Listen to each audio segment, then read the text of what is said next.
Bismillahirrahmanirrahim. Assalamualaikum warahmatullahi wabarakatuh. Pada video yang lepas saya telah pun kongsikan berkenaan dengan apa itu falasi dan juga beberapa jenis falasi yang dikaitkan dengan isu ABLU. So pada kali ini insyaAllah saya akan berkongsi beberapa jenis falasi yang sering kali berlaku dalam kehidupan kita. Falasi yang pertama adalah berkenaan dengan appeal to people, ataupun bahasa lain dia disebut sebagai ad populum. Appeal to people ni adalah sejenis falasi yang merumuskan berkenaan suatu fakta itu melalui sokongan ramai. Maknanya kalau ramai yang sokong benda tu ataupun ramai yang kena dengan suatu perkara tu, maka ia dianggap benar. Ini adalah falasi appeal to people. Sebagai contohnya, saya ambil sebagai seorang perokok, yang mana perokok ni kita dah tahu fakta berkenaan rokok yang bawa banyak bahaya ataupun mudarat kepada kehidupan manusia. Kadang-kadang perokok ni dia selalu katakan, alah kawan aku ramai je yang isap rokok tapi tak ada apa pun masalah kesihatan. Jadi ini adalah satu contoh falasi appeal to people. Falasi yang kedua adalah berkenaan dengan falasi confirmation bias. Confirmation bias ni adalah falasi yang dia mengambil suatu fakta itu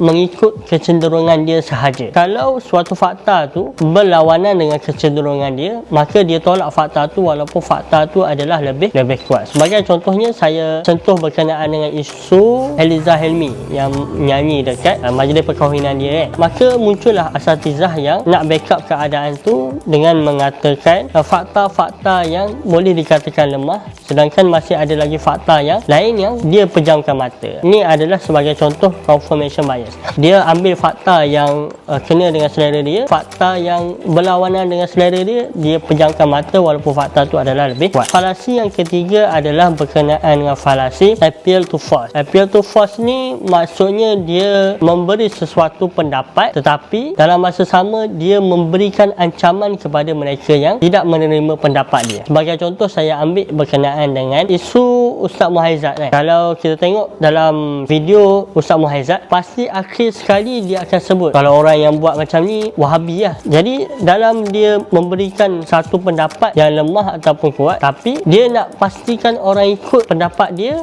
dia memberi ancaman Wahabi. Sedangkan ini telah pun terperangkap dalam kesalahan berfikir. Jadi macam mana kita nak menilai suatu pendapat itu adalah benar ataupun salah? Dalam kita menilai suatu pendapat itu sama ada benar ataupun salah dengan kita melihat kepada dua perkara. Yang pertama iaitu kesesuaian pendapat itu. Sebagai contoh, saya ambil Islam menghalalkan rasuah sekiranya memberi manfaat kepada Islam. Sebagai contohnya, itu jelas sekali pendapat itu tidak sesuai. Kerana apa? Kerana Islam dia mengharamkan rasuah secara total. Mana mungkin Islam boleh menghalalkan rasuah tu kalau memberi manfaat kepada Islam. Dan yang kedua adalah konsistennya pendapat itu. Konsisten ni maksudnya dalam masa 10 tahun sebagai contohnya, pendapat yang diberikan tu, yang diutarakan tu masih konsisten walaupun pelbagai bertukar zaman. Jadi untuk kita menilai suatu perkara itu benar atau salah adalah dengan melihat kesesuaian dan konsistennya pendapat itu. Sebagaimana Al-Quran itu sendiri dia menceritakan kisah Ashabul Kahfi. Sebelum Allah menceritakan berkenaan dengan Ashabul Kahfi, Allah telah pun menyebut alhamdulillahilladzi anzala ala abdihi kitab wa lam yaj'al lahu iwaja. Allah menyebut sungguhnya